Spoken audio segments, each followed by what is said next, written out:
Hello student friends, कैसे हैं आप लोग? मज़े में?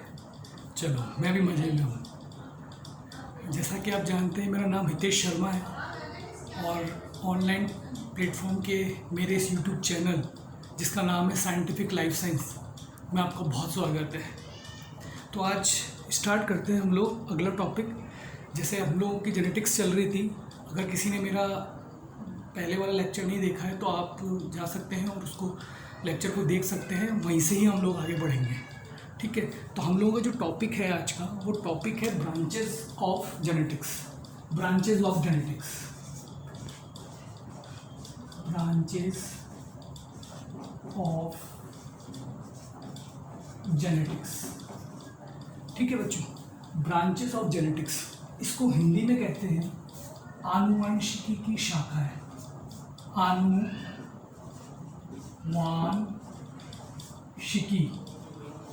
की शाखा है। बहुत ही इंपॉर्टेंट टॉपिक है बच्चों, एग्जाम के पॉइंट ऑफ व्यू से ये आता है। एग्जाम के अंदर कई बार पूछ लिया जाता है और आप मेरी बात अगर ढंग से सुनेंगे तो 90% आपको ये याद हो जाएगा, अच्छे से समझ जाओगे आप अच्छे से। लेकिन बस मेरी रिक्वेस्ट है कि मैं जो भी बताऊँ यहाँ पर वो आप अच्छे से एक बार उसको सुन लीजिए। ठीक है, उसके बाद में आपको खुद को ऐसा लगेगा हमको ये चीज़ आ गई है समझ में। कुछ मैं एक ट्रिक्स बताऊंगा, उस ट्रिक्स को आपको याद रखना है जिससे आपको ये चीज़ें याद रहेगी। तो आनुवंशिकी की शाखा, ब्रांचेज ऑफ जेनेटिक्स।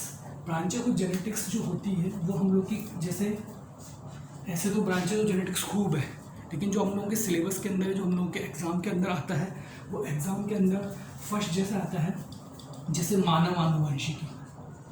मानव आनुवांशिकी, मानव आनुवंशिकी। मानव आनुवंशिकी को इंग्लिश में ह्यूमन जेनेटिक्स, ह्यूमन जेनेटिक्स कहते हैं। ठीक है, सेकंड जो आता है, जैसे नाम से पता लग रहा है, अगर मैं इसका मीन बताऊँ आपको, मतलब समझाऊँ मानव आनुवंशिकी क्या होता है, तो सिंपल सा है कि हम लोग जो ह्यूमन होता है, ह्यूमन के डीएनए आरएनए के बारे में हम लोग क्या करते हैं, इंफॉर्मेशन लेते हैं, वो इसके अंदर आता है मानव आनुवंशिकी के बारे में, मानव आनुवंशिकी। सेकंड जो आता है वो आता है प्रायोगिक आनुवंशिकी। प्रायोगिक आनुवंशिकी, प्रायोगिक आनुवंशिकी को हम लोग इंग्लिश में कहते हैं एक्सपेरिमेंटल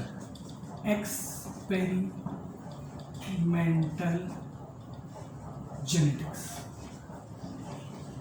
ठीक है, देखो प्रायोगिक आनुवंशिकी को का क्या मतलब होता है। प्रायोगिक आनुवंशिकी का मतलब ये होता है कि आप लोगों ने बायोटेक्नोलॉजी के अंदर पढ़ा था क्लोनिंग करना।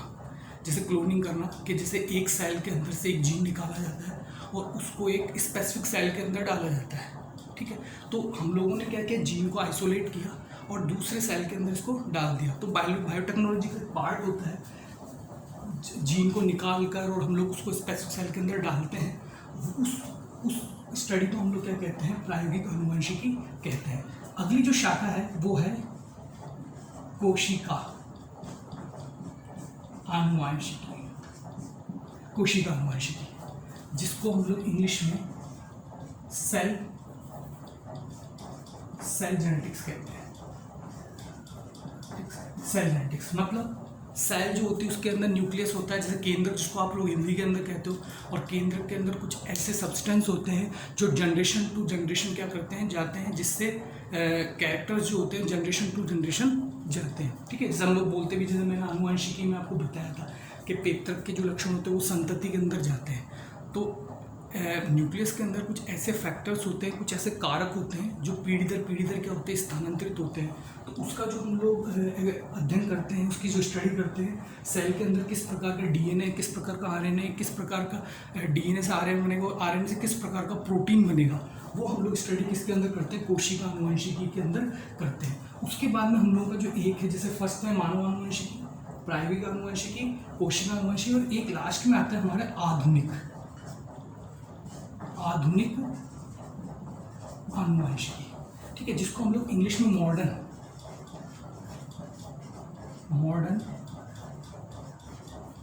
जेनेटिक्स कहते हैं। मॉडर्न जेनेटिक्स कहते हैं। अब आधुनिक आनुवंशिकी क्या होता है, देखो ध्यान से समझना कि इतना तो आप लोगों को मालूम है, जब भी आनुवंशिकी को हम लोग सुनते हैं आनुवंशिकी, तो हम लोग को ग्रेगल जॉन मेंडल की याद आती है। बिल्कुल सही है, क्योंकि आनुवंशिकी अभी मैं बताऊंगा, आनुवंशिकी की जो फादर ऑफ आनुवंशिकी है वो ग्रेगल जॉन मेंडल ही थे। लेकिन ग्रेगल जॉन मेंडल की जो आनुवंशिकी है उसको हम लोग क्लासिकल जेनेटिक्स कहते हैं, पुरानी ओल्ड आनुवंशिकी कहा जाता है। और मॉडर्न जो आनुवंशिकी, जो आज के टाइम की आनुवंशिकी, जैसे मैंने भी आपको बायोटेक्नोलॉजी के बारे में बात की, जीन वगैरह, जीन को आइसोलेट करते हैं, स्पेसिफिक सेल के अंदर डालते हैं, वो वाली जो स्टडी होती है वो हम लोग की क्या कहलाती है, आधुनिक आनुवंशिकी कहलाती है। तो इसमें मैं एक चीज़ बताना चाहूँगा कि इसमें इस प्रकार के क्वेश्चंस नहीं आते हैं। आपको ये नहीं पूछा जाएगा कि मानव आनुवंशिकी किसे कहते हैं, प्रायोगिक आनुवंशिकी किसे कहते हैं, कोशिका आनुवंशिकी किसे कहते हैं और आधुनिक आनुवंशिकी किसे कहते हैं, ऐसा नहीं पूछा जाएगा। से इसमें जो एग्जाम में जो आता है वो क्या आता है मैं बताता हूँ आपको। जैसे हम लोग बोलते हैं फादर ऑफ जेनेटिक्स किसे कहते हैं, मतलब आनुवंशिकी के पिता कौन है, आनुवंशिकी के पिता ग्रेगल जॉन मेंडल है।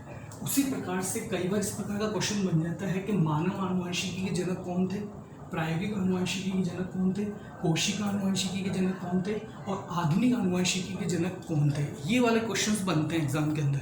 वैसे मैंने आप लोगों को इसके बारे में थोड़ा थोड़ा बता दिया, मैं वापस बता देता हूँ।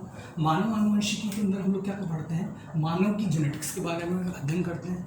सेकंड, प्रायोगिक आनुवंशिकी का मतलब ये होता है कि जैसे एक्सपेरिमेंटल अगर जेनेटिक्स की बात हम लोग करते हैं, जैसे कुछ प्रयोगशाला के अंदर, लेबोरेटरी के अंदर हम लोग जीन के बारे में स्टडी कर रहे हैं या डीएनए आइसोलेट कर रहे हैं हम लोग, ठीक है, तो उसमें हम लोग बोलते हैं प्रायोगिक आनुवंशिकी। उसके बाद में कोशिका आनुवंशिकी कि एक जो सेल होती है, सेल जो होती है उसके अंदर न्यूक्लियस होता है, उसके न्यूक्लियस के अंदर फैक्टर्स होते हैं, डीएनए होते हैं, आरएनए होते हैं, किस प्रकार का डीएनए किस प्रकार का आरएनए बनाता है और आरएनए से एमआरएनए से किस प्रकार का प्रोटीन का संश्लेषण होता है, वो हमारा कोशिका आनुवंशिकी के अंदर हम लोग अध्ययन करते हैं। उसके बाद में आधुनिक आनुवंशिकी मतलब आज की, जिसको हम लोग मॉडर्न जेनेटिक्स कहते हैं। तो ये बहुत वास्ट एक सब्जेक्ट भी है, ठीक है, फील्ड भी है, जो हम आप लोग बड़ी क्लासेस के अंदर इसका स्टडी करेंगे। हमको सिर्फ आज की जो क्लास से मैं आपको इतने बताऊंगा कि इनके जनक के नाम बताऊंगा। जनक ये क्वेश्चन बनते हैं, मानव आनुवंशिकी के जनक, प्रायोगिक आनुवंशिकी के जनक, कोशिका आनुवंशिकी के जनक और आधुनिक आनुवंशिकी के जनक। मेरी बात ध्यान से समझना, अभी याद करा दूंगा मैं इस चीज़ को, ठीक है। अब चलो, और इस चीज़ को अपन आगे स्टार्ट करते हैं, चलते हैं आगे।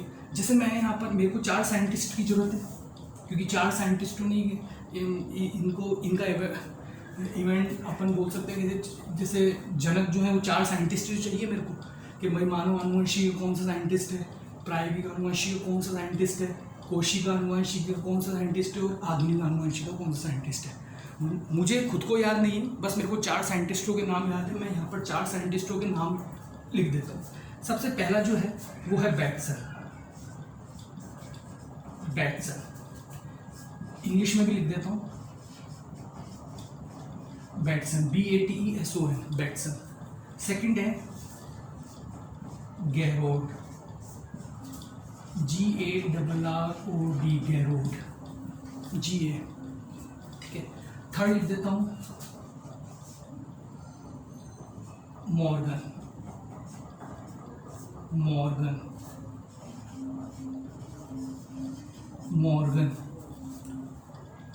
मॉर्गन, अच्छा दिख नहीं रहा क्या, इधर लिख देता हूँ, इधर लिख देता हूँ। थर्ड है मॉर्गन,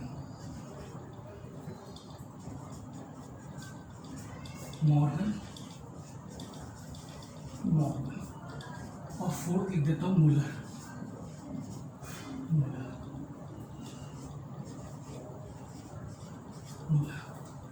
ये लिख देता हूँ, ठीक है।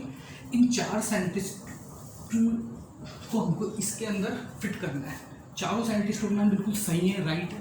आप इंटरनेट पे भी चेक कर लीजिए। जैसे मानव आनुवंशिकी के जनक किसे कहते हैं, इनमें से ही है। प्रायोगिक आनुवंशिकी जनक इनमें से, ये कोशिका आनुवंशिकी जनक इसमें से, आधुनिक आनुवंशिकी जनक इसमें से। अब मैं इसको बताता हूँ। जैसे मानव आनुवंशिकी के जो जनक हैं उनको वो, जैसे चलो इसको मैं ट्रिक से ही बता देता हूँ आपको, जो आपको ईजी पड़ जाएगा, ठीक है। देखो मेरे पास एक लाइन है, उस लाइन को मैं लिखता हूँ, उस लाइन को जैसे लिखूंगा वैसे आप लोगों को इसका अच्छे से समझ में आ जाएगा, ठीक है। तो पहले इन 4 साइंटिस्टों को आप याद कर लो, मतलब दिमाग में डाल लो, बैटसन, मॉर्गन, गैरोड, मुलर। कई बच्चे मेरे को ऐसे बोलते हैं कि सर आप वैरायटी बता दो, जैसे मैंने बता दिया था आधुनिक आनुवंशिकी की जो जनक कहलाते हैं वो बैटसन कहलाते हैं कि हम लोग याद कर लेंगे। लेकिन कई बार क्या होता है कि एग्ज़ाम में जब हम लोग बैठते हैं या एग्ज़ाम जब हम लोग एग्ज़ाम के अंदर जब हम लोग बैठते हैं तो उस टाइम हम लोग कंफ्यूज हो जाते हैं कि बैटसन था कि मॉर्गन था, क्योंकि देखो कई शब्द एक जैसे हैं नाम, मॉर्गन, मुलर, तो कई बार क्या हो जाता है हम लोगों को आते हुए हम लोग क्या कर लेते हैं, गलत कर देते हैं। तो मैं एक ट्रिक बता रहा हूँ, उस ट्रिक से आप बिल्कुल इसको याद रखोगे, कभी भी नहीं भूलोगे, लाइफ टाइम आपको ये चीज़ याद रहेगी। तो एक लाइन है उसको आपको याद रखना है, बिल्कुल ईजी भी है लाइन। क्या याद रखना है? आधुनिक मानव, ये लाइन है। इस लाइन को आप नोट डाउन भी कर सकते हो, कोई अगर लिखना चाह रहा है तो लिख दो इसको, आपको याद रहेगी। आधुनिक मानव ने प्रयोग कर, आधुनिक मानव ने प्रयोग कर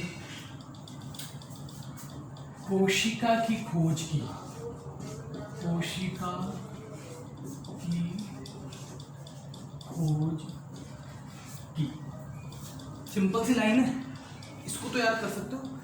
आधुनिक मानव ने प्रयोग कर कोशिका की खोज की, मतलब आज का जो मानव है उसने कोई प्रयोग करके कोशिका की खोज की। ये ट्रिक है, कोई लाइन इसको सही मत मान लेना, ये ऐसी लाइन है, ऐसी ट्रिक है जिससे हम लोग इसको याद कर सकते हैं। अब आधुनिक मानव, अब ये जो मैंने यहाँ पे चार जो वो लिखे हैं, चार जो मैंने यहाँ पे तुम लोगों के जो लिखे हैं, उन चारों को आप लोग अल्फ़ाबेट में इसको अपन को जमाना है। जैसे सबसे पहले अल्फ़ाबेट में कैसे समझोगे आप, जैसे इंग्लिश में बैटसन है, गैरोड है, मॉर्गन है और मुलर। शायद मैंने अल्फ़ाबेट में जमा है इसको, देखो बी जी, पहले बी आता है, फिर जी आता है, फिर एम आता है। अब देखो इसमें एम है लेकिन पहले एम ओ है, पहले एम ओ आ जाएगा और फिर क्या आ जाएगा, एम यू आ जाएगा। अगर किसी को दिख नहीं रहा तो मैं चौथा यहाँ लिख देता हूँ उसको। फोर्थ हमारा जो है वो मुलर है, मुलर। ये देखो ये अल्फ़ाबेट में मैंने जमा रखे हैं, बी जी एम ओ और एम यू। अब देखो सबसे पहले आधुनिक, तो आधुनिक के अंदर हम लोग क्या करते हैं, सबसे पहले बैटसन, तो बैटसन लिख देते हैं यहाँ पर, ये बैटसन बी। उसके बाद में हम लोग गैरोड करते हैं, गैरोड जैसे जी, तो यहाँ पर हम लोग लिख दो इसको गैरोड, ये गैरोड कर दो, ठीक है। उसके बाद में तीसरा हम लोगों का क्या है, मॉर्गन है, तो मॉर्गन पे ये मॉर्गन आ जाएगा। और चौथा हम लोगों का क्या है, मुलर है, ठीक है। तो अब आप आराम से बता सकते हो, सबसे पहले आधुनिक आनुवंशिकी के जनक कौन है, हमारे बैटसन। उसके बाद में मानव आनुवंशिकी जनक कौन है, हमारे गैरोड है, ठीक है। उसके बाद में प्रायोगिक, मानव हो गया, आधुनिक हो गया। अब आते हैं हम लोग के प्रायोगिक आनुवंशिकी जनक कौन है, हम लोगों के मॉर्गन है। और उसके बाद में कोशिका आनुवंशिकी जनक कौन है, हम लोगों के मुलर है। तो आप इस प्रकार से इस चीज़ को क्या कर सकते हो, याद कर सकते हो। बस ये ट्रिक एक याद रखनी है आपको कि जैसे आधुनिक मानव ने प्रयोग कर कोशिका की खोज की, और हम लोगों के पास ये जो ब्रांचेज ऑफ जेनेटिक्स है, ये चार है। इस चार में कई बार इसमें एग्जाम में क्वेश्चंस बनते हैं। Thank you very much.